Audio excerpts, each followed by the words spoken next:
Today, I woke up feeling very refreshed. It was because I was going to get to see my daughter Emma and my grandson John after a long time. I was fully prepared with a housewarming gift and treats for John. In high spirits, I left the house with my husband and we arrived at Emma's new home after a few minutes. It was a very beautiful and splendid house, predominantly white. I couldn't contain my excitement to see everyone, but Emma and the others only spoke to my husband. They didn't say anything to me, nor did they make eye contact. My husband handed Emma the housewarming gift and gave John the treats I had prepared, and they walked to the dining table while chatting. Then, Emma, John, and my husband started talking happily around the table. I continued to stare blankly at them as they talked. It was not that they couldn't see me, so why wouldn't they try to talk to me? In that uncomfortable atmosphere, I suddenly sensed a presence in the hallway. When I looked, I saw John beckoning me from the shadows of the hallway. Ah, I hadn't been forgotten. Feeling relieved and happy, I hurried over to John. "John, you've grown so much. What's the matter?" John said. "Well, Grandma." He seemed to be struggling to speak, mumbling something. After a while, he finally opened his mouth. What? That means. If my hunch was correct. Feeling as if cold water had been thrown on me, I left John there and impulsively ran outside. It must have been about 10 minutes since I rushed out of Emma's house. When I calmed down, I noticed my smartphone vibrating. "I'm sorry. I heard something from John and couldn't help but run out. Actually, I have something to talk to Emma about." The time had finally come to speak. "I am Nancy. Recently, something delightful happened to me. The day after I turned 52, my colleagues at work gave me a small celebration. On my birthday, both my husband and I had the day off. I was slightly hoping for something special, but the day ended just as usual, and I went to bed feeling a bit disappointed. I carried that feeling with me to work the next day. Then, my colleagues and juniors celebrated with me, and I felt warm and happy for the first time in a while. Look, my coworkers celebrated my birthday." "Oh, that's nice." I reported it to my husband as soon as I got home as I was overwhelmed with joy, but his response was flat. I wondered if the special feeling of birthdays fades after being together for so many years. He used to be a bit more considerate. 30 years ago, my husband and I met through a mutual acquaintance. I was drawn to his subtle kindness and pleasant demeanor, and we started dating. Over time, we got married and had a daughter, reaching the peak of our happiness. At the beginning of our marriage, he was just as kind as when we were dating. However, one day, despite the birth of our daughter, he started coming home late and going out more often, claiming it was for work-related socializing. I wondered where he was and what he was doing under the guise of socializing. As I was frustrated by his frequent outings, I asked him, "You've been going out a lot lately. Where do you always go?" He quietly opened his mouth. "Slot." I felt like sighing. It seemed he had gotten hooked on gambling, which started as a work-related activity. I understand it might be hard to stop suddenly, but could you try to reduce the number of times you go? Hoping to prevent him from getting further into gambling, I made this request. "I'll try my best," he said. I decided to trust and wait for my husband to change. A few days after that conversation, on the day our daughter Emma started attending kindergarten, I noticed that the collection bag for the kindergarten was empty. I wondered if I had forgotten to put the money in and started looking for it, but it was nowhere to be found. "You need to leave for the kindergarten, or you'll be late," my husband said, seeing that I was still not ready to leave despite the time. "I want to take her to kindergarten, but the collection bag I had prepared is empty. Where could money have gone?" My husband started to panic. "I'm sorry. I was short on money and used some yesterday." I was so shocked by his sudden confession that I was speechless. Why? Why did he take money from the collection bag? Questions raced through my mind. A mix of shock and confusion overwhelmed me. I decided to pretend everything was normal and take Emma to kindergarten, and planned to talk about it that night. "Not enough money? Is it because you spent it on the slot?" How much did you spend? He looked apologetic with tears in his eyes and apologized in a small voice. I had asked him to reduce his visits to the slot, but he couldn't stop going. In fact, he started spending more money, dipping into our living expenses. As he continued to explain, even more shocking facts emerged. It turned out that he had taken out loans in my name. I couldn't believe it was real. I'll reduce the number of times I go to the slot. I'll repay the debt without causing you any trouble, Nancy. He pleaded, tears in his eyes. Can I trust this man's words? Can someone addicted to gambling quit so easily? Although these thoughts were in my mind, I decided to end the conversation since I realized that continuing to talk wouldn't solve the problem immediately. The three of us usually slept together, but I wanted to calm down, so I slept separately from my husband. In the middle of the night, I lay down next to Emma, who was sleeping soundly, and a word flashed through my mind. Divorce, maybe. I whispered softly as I closed my eyes. When I looked beside me, I saw Emma's peaceful sleeping face. If we got divorced, Emma would lose her father. To Emma, he was a kind father who played with her often. And Emma was very attached to him. All right, I'll try to believe in him. I thought it would be unfair to Emma if I divorced impulsively, so I decided to trust that my husband would change. However, it wasn't that simple. My husband repeatedly dipped into our living expenses. Each time we talked about it, but he kept doing it. Frustration grew with his lack of change, and sometimes I didn't want to talk to him or even see his face. But I didn't want Emma to see her parents' strained relationship. I held back from divorcing my husband, though I was driven by the desire to protect Emma from sadness, no matter how many times he betrayed me. Unaware of the conflicts between my husband and me, Emma grew up quickly and became 15. Dad, Mom, listen. I got a good score on the recent mock exam.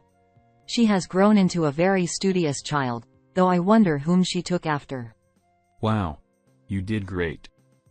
My husband said. That's amazing. What a relief. I added.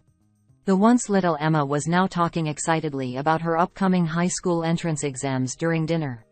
Only 2 months until the exams. Around midnight, I realized her light was still on as I passed by Emma's room. It seemed she was studying late. I thought I might bring her a snack to give her a little break.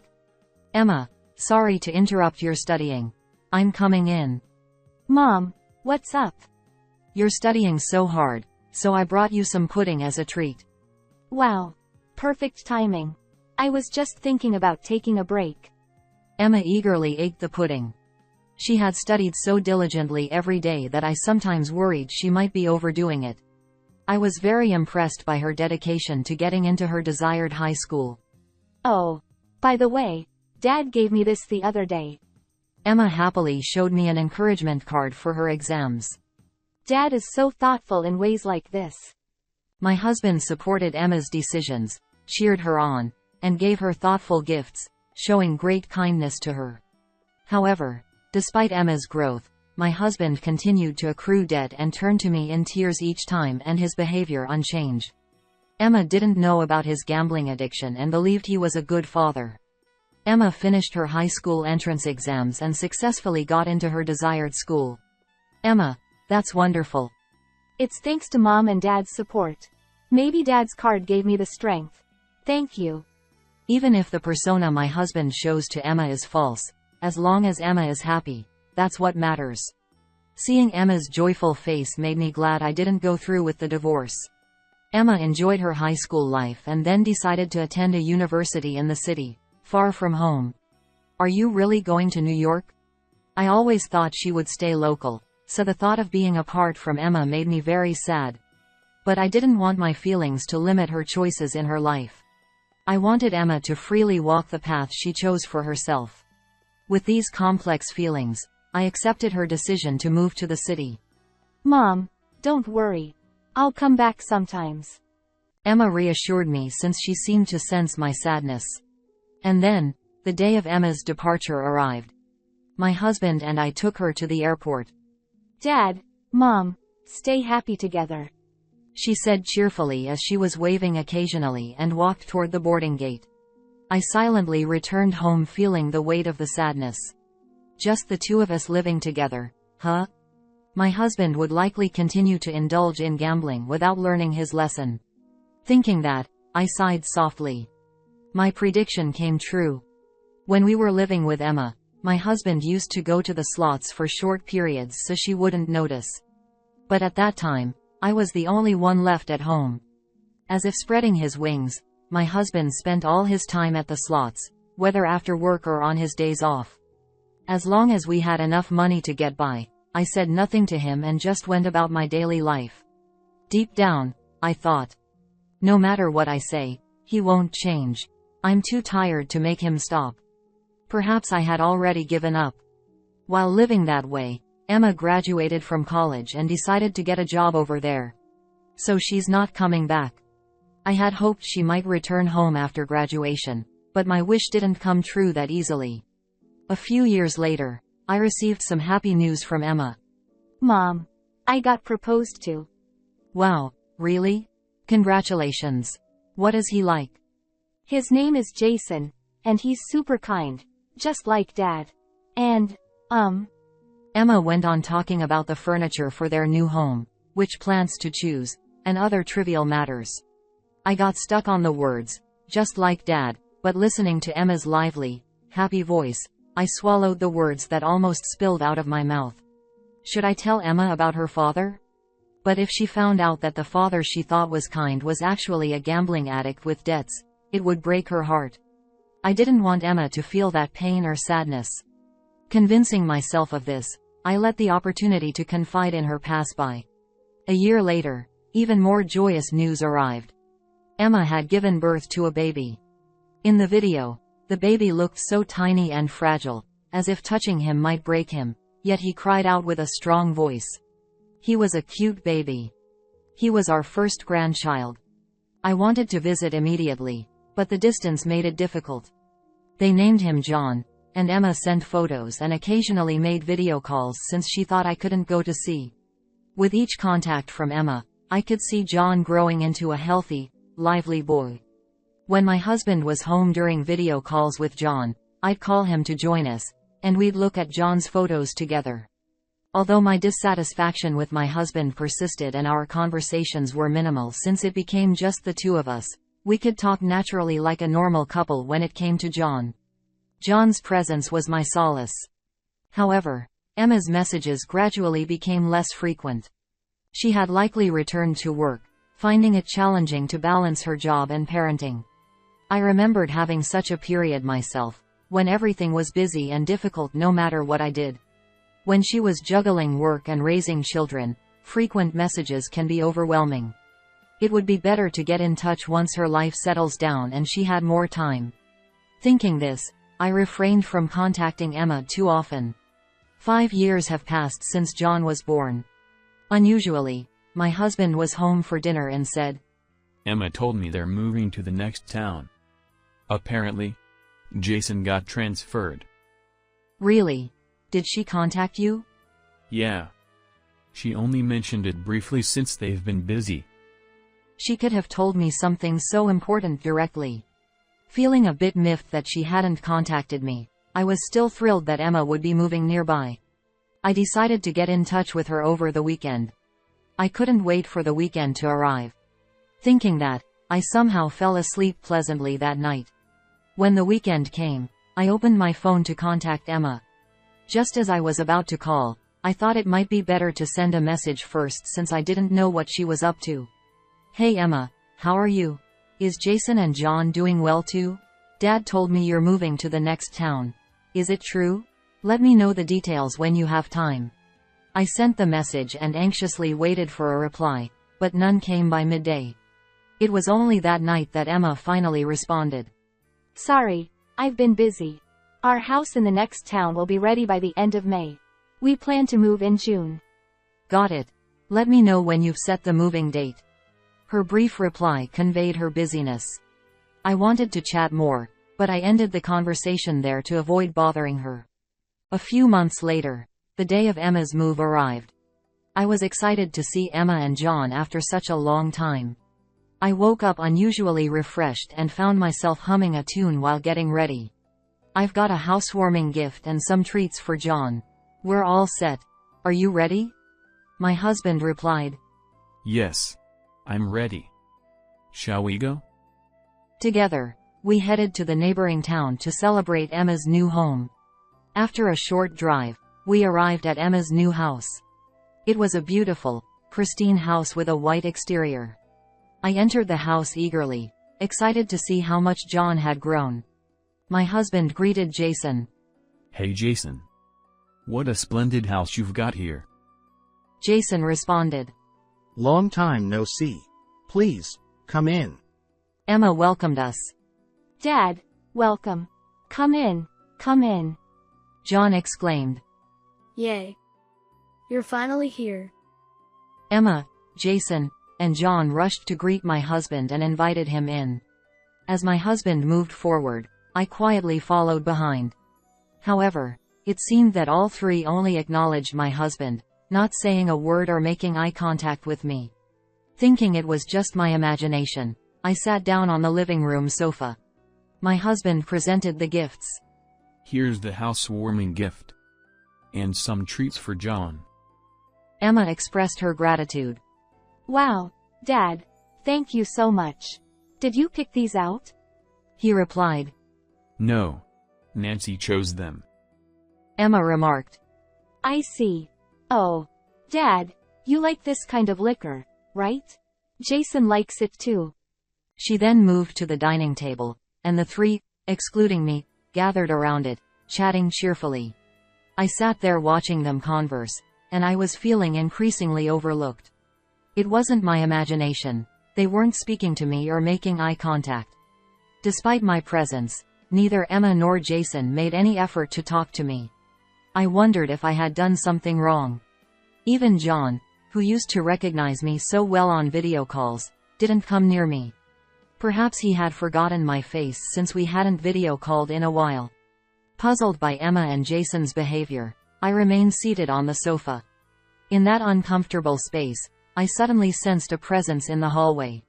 Looking over, I saw John beckoning me from the shadows of the hallway. John wanted to talk to me. Feeling relieved and happy that he hadn't forgotten me, I hurried over to him. John, you've grown so much. What is it? Do you want to tell Grandma something? John hesitated, mumbling as if he found it hard to speak.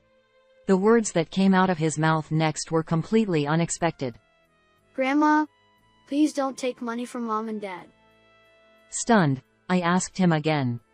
What? Grandma is taking money from Mom and Dad? I was utterly confused by this sudden accusation. When had I ever taken money from Emma and her family? And why would 5-year-old John be saying this to me? Sorry, Grandma doesn't understand about the money. Did Mom and Dad say something? I gently probed, trying to understand why John was bringing this up. I overheard Mom and Dad talking. He said. They said that because you take money, they're in trouble. They said they can't give you money anymore. Please don't make Mom and Dad suffer. John's eyes welled up with tears as he pleaded with me. Seeing his sad face, I couldn't help but stroke his head. As I patted John, a realization hit me. Could it be? For the past year or two, my husband hadn't talked to me about money. I had assumed he was just doing better with his gambling, so I didn't think much of it. But if my suspicion was correct, feeling as though cold water had been poured over me, I left John standing there and ran outside. After running for a bit and getting out of breath, I sent a message to my husband on an app. Then, I headed straight for a nearby place without looking back. It had been about 10 minutes since I rushed out of Emma's house. Calming down, I noticed my phone vibrating. Before I could pick it up, the vibration stopped. I saw that there were multiple missed calls from Emma. I decided to call her back and apologize for leaving without saying anything. Sorry for leaving so suddenly without saying goodbye. Emma responded. That's fine, but after we noticed you were gone, Dad suddenly left too. What's going on with you two? Emma sounded confused. I'm sorry. I heard something from John and just ran out. I actually have something to talk to you about. The time had finally come to tell her. What John mentioned was completely unfamiliar to me. It was almost certainly my husband's doing. He must have been borrowing money from Emma and her family without telling me. If this continued, he would keep pestering them for money. I didn't want them to suffer as I had, so I decided to tell Emma everything. I know you love Dad very much, but I've been troubled by him for a long time. Emma replied. Okay. Dad has been addicted to gambling since before you were born. He hasn't been able to shake the addiction, and during the worst times, he even dipped into our living expenses. Emma sounded shocked. What? I didn't know that. I've had to take out a lot of loans in my name because of him. I'm still slowly paying them off, but Dad hasn't changed, and there's still a long way to go. Emma said. Wait a minute. That's not what I heard. Isn't it you who's in debt and struggling? Did Emma think I was the one with the debts? Emma said. About 2 years ago, Dad asked to borrow money. When I asked what it was for, he didn't give a clear answer and only said that you were in trouble. It wasn't a huge amount, so we lent it to him. Over the past year, he's been contacting us a lot, and even though I asked to speak with you, he wouldn't let me. According to Emma, my husband had been contacting Emma and Jason, asking for money because I supposedly had debts and couldn't repay them. And this has happened more than once. Moreover, my husband had told them this to prevent them from contacting me directly. Mom has gone a bit crazy because of her debt. So don't contact her. If she gets worse, it'll be a problem. So it's best not to provoke her. Hearing this from Emma pushed me to my breaking point. How could he have the nerve to borrow money from our daughter's family? I'm really sorry that Dad has been causing you trouble, and I'm sorry for not telling you about him earlier. I deeply regretted not sharing my husband's behavior with Emma sooner. Because I kept silent, Emma and Jason had suffered so much. I couldn't stop thinking about the opportunities I missed to tell her and regretted them deeply. I kept it a secret because I knew how much you loved and looked up to Dad. I didn't want to take him away from you. I wanted him to be a good parent in your eyes and for us to seem like a happy family. Emma listened in silence as I spoke through tears. After a while, she spoke in a trembling voice. If you were struggling that much, I wish you had told me. Even as an adult, have I been that unreliable? No matter what, my feelings for you and Dad won't change, and we're family because we can talk about anything, right? Her words made my tears flow even more. Emma said. So, do you know why Dad left in such a hurry earlier? Right, I had completely forgotten about my husband. After hearing from John, I reached my breaking point and went to the city hall. I messaged Dad saying, I got the divorce papers. I can't take it anymore. I'm divorcing you. Emma replied. That's why he looked so panicked when he checked his phone. He was in such a rush that he left the door wide open. He didn't even get to drink his favorite liquor. Serves him right, though. She chuckled as she said this. Emma, I'm going to divorce Dad. Emma responded. I understand. Thank you for trying so hard all this time. Also, I'm sorry for believing what Dad said and treating you badly. Will you forgive me? Of course. It was quite a shock to be ignored, but I'm glad we're talking again. With this, Emma and I reconciled and were able to talk as we used to. It seems Emma shared the truth with Jason as well. Later, I received an apology call from him. Jason said, I apologize for my rude behavior the other day. Emma told me everything. Don't worry about it. I'm sorry for causing trouble with my husband. I'll make sure he repays the money. Jason continued. I have a friend who specializes in divorce mediation. Would you like me to introduce you? I was able to reconcile with Jason too, and he even offered to help with the divorce preparations. Since it was difficult to live in the same house as my husband until the divorce was finalized, I rented an apartment and lived alone to avoid seeing him. The preparations for my side of the divorce went smoothly, and all that was left was to file for mediation.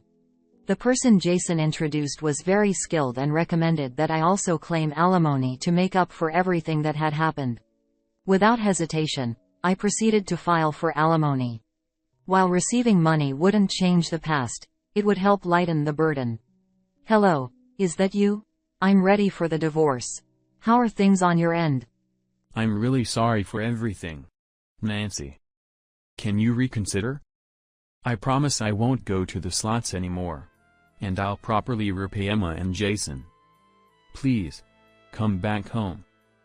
I've heard, I won't do it again so many times before. Can you understand the pain I've felt from believing your words and being betrayed over and over? Remembering the countless betrayals made my chest tighten with pain. Even after the divorce mediation started, my husband stubbornly resisted. But after multiple sessions, we finally finalized the divorce. We arranged for my husband to repay the debts in my name, freeing me from the burden of debt. The money borrowed from Emma and Jason was also legally arranged to be repaid by my husband. After the divorce, my husband continued living alone in our former house. However, gambling addiction is truly terrifying. Despite everything, my husband couldn't quit gambling.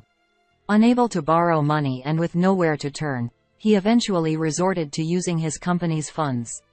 Now, he seems to be living quietly in a town far from our hometown. He's working steadily to pay off alimony and the debt. One day, a while later, I visited Emma's house. As we chatted and had lunch together, the conversation suddenly shifted. Hey Mom, Jason and I have decided something. Why don't you come live with us? I was surprised and overjoyed by the unexpected proposal. But I had already caused enough trouble for Emma and Jason. I couldn't impose on them any further. I'm very happy, but I'll just accept your feelings. As soon as I said that, John's enthusiastic voice rang out. Does that mean Grandma will live with us? Yay. Grandma, we'll be together all the time. Happy. Seeing John's joyful expression and excitement, I felt it would be more impolite to refuse. Can I really lean on you like this? Of course. John is excited, and Jason and I would be happy to. Plus, it will be fun living together. And so, I moved in with Emma's family. Since both Emma and Jason wanted to focus on their careers, I spent my days helping with housework and taking care of John. Thanks to that, my days were very fulfilling. While living this enjoyable life, I sometimes thought about the past. During the most difficult times, what would have happened if I had trusted Emma, even though she was still a student, and talked to her about her father? If I had confided in her when she got married, would the future have been different? But by finally gathering the courage to speak up, I am now able to live a life of incomparable happiness. Grandma, I'm home. Guess what? Today, my teacher. Watching John happily recount his day with a beaming smile, I wished this happiness would last forever.